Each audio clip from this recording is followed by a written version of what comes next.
O Senhor esteja convosco. Ele está no meio de nós. Proclamação do Evangelho de Jesus Cristo, segundo Mateus. Glória a vós, Senhor. Naquele tempo, Jesus foi para as margens do mar da Galileia, subiu a montanha e sentou-se. Numerosas multidões aproximavam-se dele, levando consigo coxos, aleijados, cegos, mudos e muitos outros doentes. Então, o colocaram aos pés de Jesus e ele os curou. O povo ficou admirado quando viu os mudos falando, os aleijados sendo curados, os coxos andando e os cegos enxergando, e glorificavam o Deus de Israel. Jesus chamou os seus discípulos e disse: tenho compaixão da multidão, porque já faz 3 dias que está comigo e nada tem para comer. Não quero mandá-los embora com fome, para que não desmaiem pelo caminho. Os discípulos disseram: onde vamos buscar neste deserto tantos pães para saciar tão grande multidão? Jesus respondeu: quantos pães tendes? Eles responderam: 7, e alguns peixinhos. E Jesus mandou que a multidão se sentasse pelo chão. Depois pegou os 7 pães e os peixes, deu graças, partiu-os e dava aos discípulos, e os discípulos às multidões. Todos comeram e ficaram saciados, e encheram 7 cestos com os pedaços que sobraram. Palavra da salvação. Glória a vós, Senhor. Que a palavra de Deus perdoe os nossos pecados. Amém. Queridos filhos e filhas, neste santuário de Nossa Senhora de Guadalupe e das Santas Chagas, lembrando que está perto o dia de celebrarmos a festa de nossa padroeira, que será terça-feira que vem, dia 12, e convido a todos a estarem aqui. Escolha um horário. Eu estarei nas 3, 7h30 da manhã, ao meio-dia e às 19. Tragam flores, porque não é por acaso que neste lindo mosaico tem as rosas. Também no banner tem rosas, porque um dos primeiros sinais de Nossa Senhora foram as rosas, confirmando ao bispo a sua presença. E depois a cura do tio de Juan Diego, dizendo a todos nós que ela nos cura. Portanto, 7h30, meio-dia, 19, 7h30 da manhã, missa presidida por Dom Francisco, bispo auxiliar. É um prazer tê-lo conosco. Ao meio-dia, Dom Hamilton, e às 19 horas, Dom Peruso. Aproveito para saudar as caravanas que estão aqui. A caravana de João Pessoa. Cadê a caravana de João Pessoa? Opa, meu abraço, João Pessoa, bem-vindos. É um prazer imenso. Filhos queridos, o Evangelho de hoje e minha homilia se dará em 4 momentos. O primeiro, o Evangelho de hoje nos fala de algo muito particular da vida de Jesus. Jesus que está no mar da Galileia, palco de muitas coisas importantes. A escolha dos apóstolos. Galileia, do lado do lago da Galileia, e todo ano eu faço questão de levar grupos, exatamente para termos um pouco a geografia, a beleza, a riqueza da Terra Santa, em profunda oração. Está lá Jesus, hoje, e o evangelista nos diz que as pessoas se aproximavam dele. O que nós podemos entender? Jesus é uma pessoa que permite uma aproximação, que quer aproximação.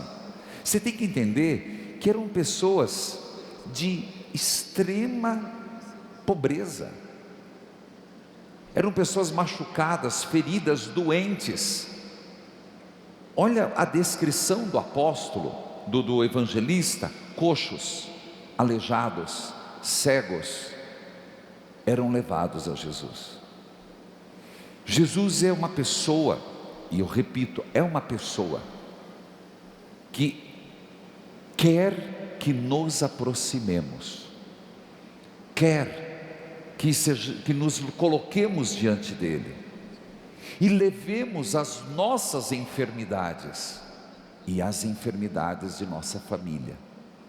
Quando eu digo isso, meus irmãos, alguém pode dizer: o senhor fica sempre nessa tecla. Não, eu estou pregando um Cristo que quer vida nova, um Cristo que nos quer curados, um Cristo que nos quer libertados. Hoje, o texto de 1 Pedro, capítulo 4, versículo 12, nos dizia: o sofrimento, e assim eu interpreto, o sofrimento não estava no plano de Deus. Deus não queria que ninguém sofresse, tanto que nos fez sem sofrimento. Ora, diz Pedro, o sofrimento é inerente à natureza humana, não tem quem consegue fugir do sofrimento, nem o próprio Jesus, nem Nossa Senhora. O sofrimento faz parte da nossa natureza, da nossa contingência. Diz o apóstolo Pedro, capítulo 4, versículo 12: se você tem que sofrer, que o sofrimento não seja por ser um assassino, está lá, pode conferir, não seja por ser um ladrão, ou por ficar fuxicando a vida alheia, que seu sofrimento seja por tentar viver como Cristo. Meus irmãos, aqui tem resposta para muita coisa. O sofrimento que vem de uma dor, de um desemprego, o sofrimento que vem de um sentimento, como eu partilhava, medo do abandono. Olha que situação, sofrer com medo de terminar a vida sozinha, de a família, e é verdade, no mundo que vivemos, onde só se valoriza o que produz, o medo de ser um chinelo velho, de viver sozinho, enquanto interesso me amam. Isso não é amor, porque o amor é gratuidade. Então o primeiro aspecto é: aproximemo-nos de Jesus, e todo sofrimento que possamos ter, e aqui eu repito, eu não sei dizer, não sei, e gostaria que se alguém soubesse me dissesse. Santo Agostinho também diz que é uma das coisas que ele não sabia: por que alguns sofrem mais que os outros? Não sei, mas uma certeza eu tenho: se você tem 5 dedos, e por um descuido você bate o martelo em um, dói, mas a natureza faz você cuidar mais daquele dedo que está doente. Aqueles que mais sofrem, mais cuidados por Deus são. Aí você vai dizer: não, eu fui esquecido por Deus. Só você não percebe o quanto Deus zela por você. Só você não percebe o quanto Deus afofa a cama, o leito dos que sofrem. É vontade de Deus o sofrimento? Não. Deus nos auxilia nele. Se você é um dos dedos que recebeu a martelada da vida, de uma enfermidade, você pode ter certeza que Deus cuida mais. Foi quando, e não faço isso no interesse que não seja explicativo. Claro que se você quiser dar para o teu amigo secreto, o teu inimigo oculto, é a melhor coisa, principalmente para os inimigos ocultos.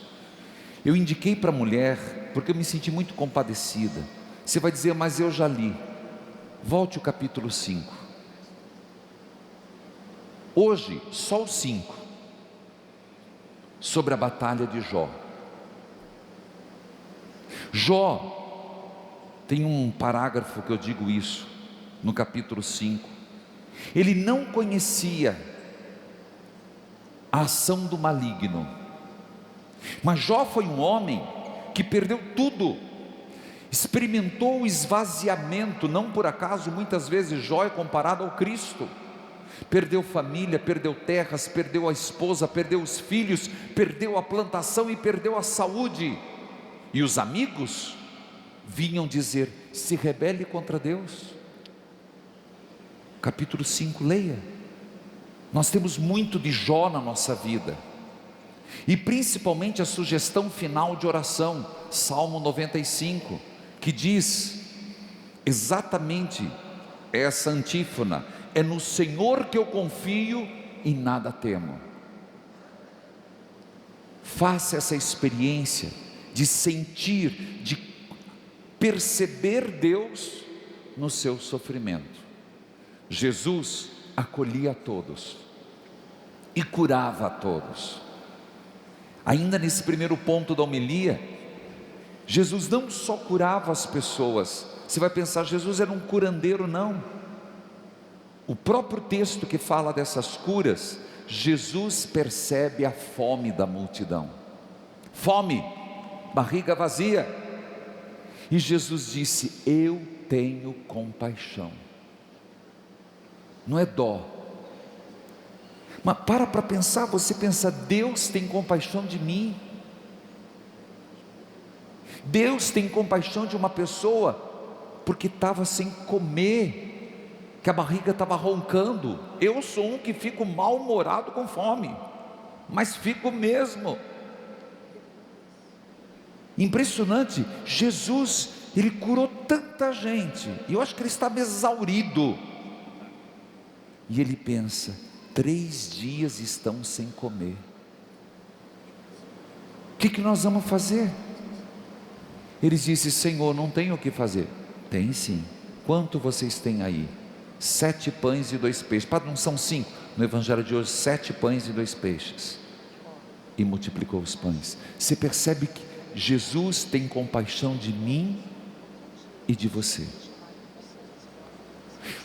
Nesse primeiro ponto, enquanto a Joelma executa uma Ave Maria linda, alguma coisa, eu queria que você chegasse perto e feche os seus olhos e deixa Nossa Senhora te pegar na mão. Eu quero que você diga: Senhor, eu estou doente, eu estou sofrendo. Reze, filho. Tem coisas dentro de mim que eu não entendo. Tem situações dentro de mim que eu não compreendo. São marteladas, Senhor. Me ajude. Me cure. Tire essa coisa ruim da minha vida. Esses medos, essas incertezas, essa dor que não passa. Nossa Senhora, me ajuda. Mãe, me ajuda. Peça a teu filho por mim.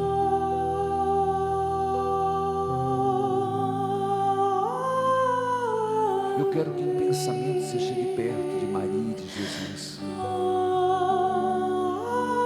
como parte daquela multidão, e apresente a sua enfermidade. Eu estou aqui, mãe. Seja meu auxílio, seja meu socorro.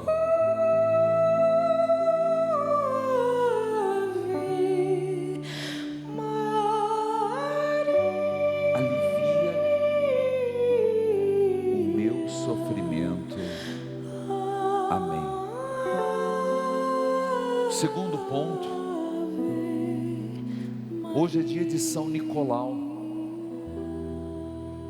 e eu não posso deixar de falar dele.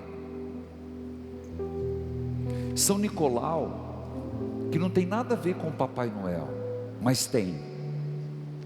Não posso deixar de citar que hoje, 6 de dezembro, é a origem da imagem do Papai Noel. Vamos explicar. O Papai Noel, com as roupas vermelhas, com o traje de frio, é uma imagem comercial, mas que tem um fundamento cristão, e é São Nicolau ou São Claus, dependendo da língua. É tão importante esse homem, que ele é padroeiro da Rússia, de Moscou, da Grécia, de Lorena, da França, de Mirra, da Turquia, de Bari. Filho de nobres.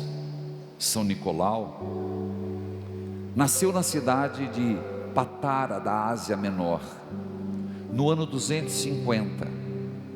Tem registros dele no concílio de Niceia, então é histórico. São Nicolau é histórico.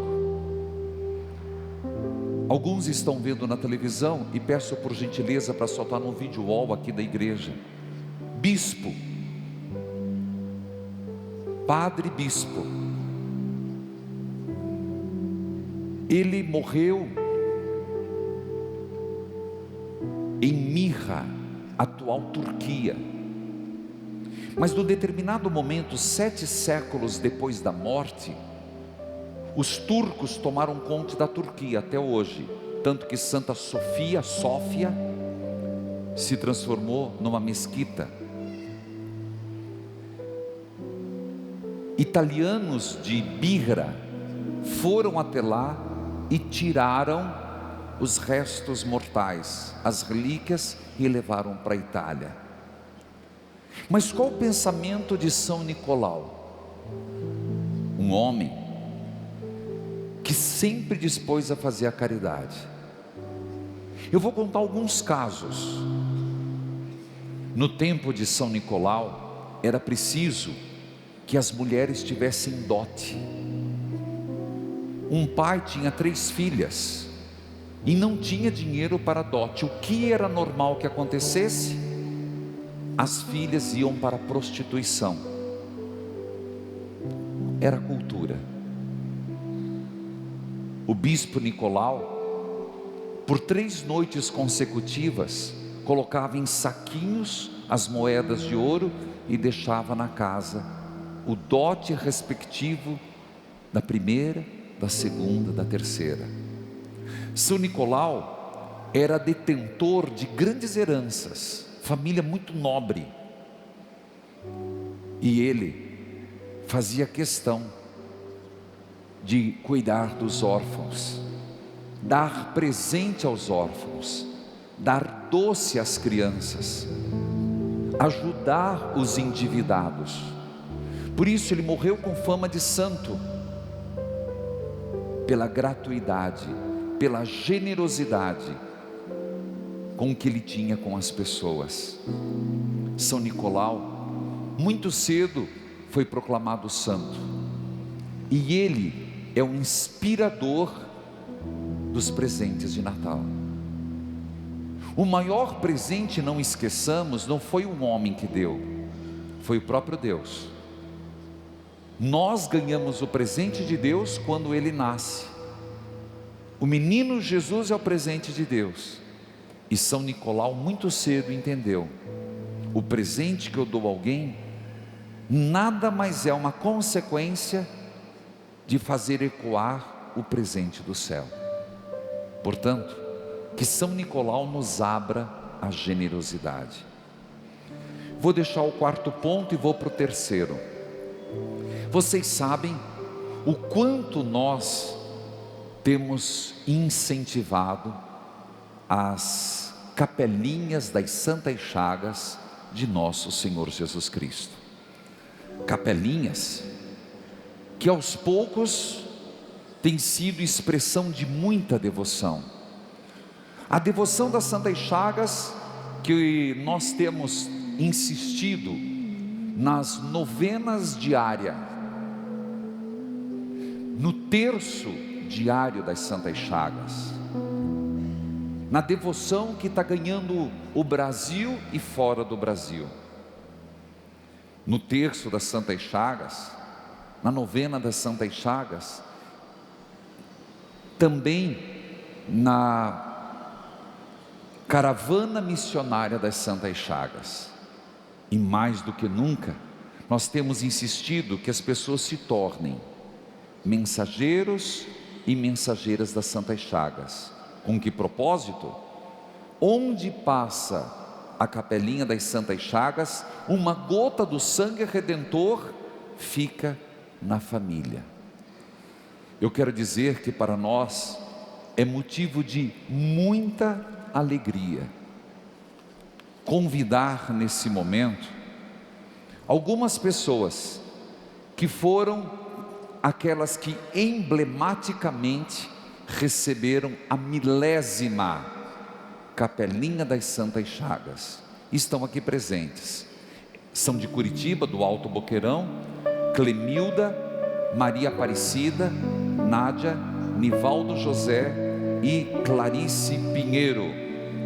Por isso, gostaria, ela está já com a capelinha nas mãos, eu gostaria muito de parabenizá-la. A senhora recebeu na sua casa, foi a caravana lá entregar, e ela recebeu a milésima capelinha, significando que hoje no Brasil nós temos 1000 capelinhas das Santas Chagas percorrendo. E eu gostaria, a senhora é a Clemilda, ela é a coordenadora. Como a senhora se sente recebendo a capelinha das Santas Chagas? Ela é associada há mais de 5 anos. Mais de 10 anos. Mais de 10 anos, uma salva de palmas, gente. Sou a 7.000 e alguma coisa. Diga lá. Eu sou a 7.000 e algum númerozinho lá de associada já lá no Tá comecinho. bom. E como a senhora se sente recebendo? Deixa aqui para eles filmar. Ah, deixa eu ver. Aqui são os nomes. Clemilda, no segundo dia vai para Ana, Maria, Adriana, Janice e a última Adriana. E o pessoal recebe bem? Recebe, graças a Deus, desde quando eu recebi, que eu tinha da misericórdia, Sim. né? Daí desde o começo, só perdi 2 que faleceram, mas já coloquei outros no lugar. E estamos lá. A gente estava rezando o terço da misericórdia na sexta-feira, né? Então agora eu vi que a gente vai ter que mudar para as terças, né? O terço das Santas Chagas. Isso. Ou na sexta-feira, não tem Pode problema. ser também. Que seja o terço das Santas Chagas. A gente reza, a gente junta o grupo toda sexta-feira às 8 horas da noite e a gente faz o terço. Continue fazendo o terço das Com Santas certeza. Chagas na sexta-feira. A seu nome? Maria Aparecida Delgado, A senhora é do bairro?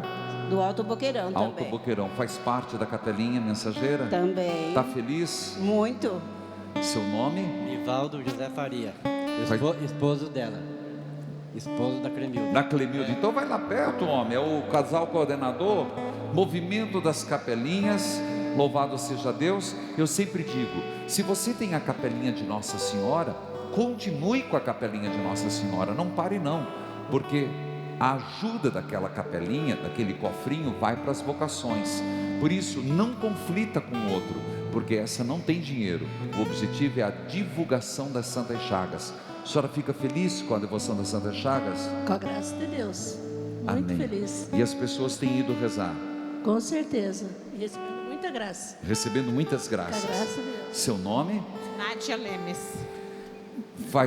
Na sexta-feira está junto? Sim, toda sexta-feira. Eu dei uma paradinha ali que estava com dor nas juntas, mas agora já estou melhor, estou voltando a participar de novo. Louvado seja Deus. Eu gostaria de entregar um terço das Santas Chagas nessa milésima capelinha a vocês, a dona Clemilda e o seu esposo, que acredito que sempre ajuda, né? Ajuda, gente. Só um minutinho. Ajuda, você falou, né? Ajuda, e meu marido, eu quero contar uma graça aqui. A partir do momento que a gente começou a ouvir o programa do Senhor, meu marido foi sempre um homem de missa, mas assim, não de participação comigo em outras coisas, né? E ele fez já 2 retiros do Senhor, não perdemos o horário das 10. Ele aprendeu a entender a Bíblia a partir das leituras que o Senhor faz durante o programa. e hoje a gente já está integrado na igreja. Eu sou líder espiritual da Capelinha de Nossa Senhora na nossa paróquia São José Operário. E a gente agora vai divulgar Santas Chagas para as mensageiras da Capelinha também. E a Nossa Senhora, a gente fez questão de andar junto com a Santas Chagas. Claro, aonde vai a mãe, vai o filho. Vai o filho. Uma salva de palmas. Viva a devoção das Santas Chagas e parabéns pela 1000ª Capelinha ser aqui em Curitiba, aonde tudo começa para o Brasil. De pé, uma salva de palmas às Santas Chagas de Nosso Senhor e a Nossa Senhora, a Mãe de Deus e nossa Mãe. Muito obrigado. Deus abençoe a todos.